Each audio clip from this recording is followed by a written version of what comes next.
Hubungan kurang harmonis kini diperlihatkan pasangan kepala daerah Kabupaten Wakatobi, Sulawesi Tenggara. Bupati Wakatobi Haliana bersitegang dengan wakilnya Ilmiati Daud. Bahkan sempat dikabarkan ada insiden remas bibir meski hal itu sudah dibantah. Kini konflik keduanya berujung pada laporan polisi. Wakil Bupati Ilmiati Daud dilaporkan oleh pihak bupati, namun bukan bupati langsung melainkan sopirnya.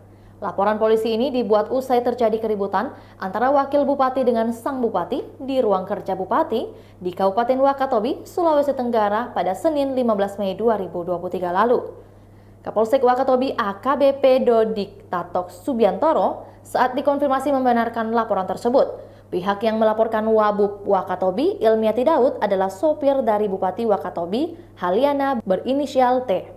Dodik menjelaskan pelapornya dari sopir bupati karena mengaku menjadi korban dari masalah antara dua pejabat daerah tersebut. Pelapor melaporkan wakil Bupati Wakatobi Ilmiati Daud karena terkena lemparan saat keributan terjadi di ruangan kerja bupati pada Senin lalu sekitar pukul 10 waktu Indonesia Tengah. Ilmiati Daud yang ditemui di Kendari mengaku sudah mendengar laporan tersebut. Ia lalu menjelaskan apa yang terjadi saat keributan itu terjadi.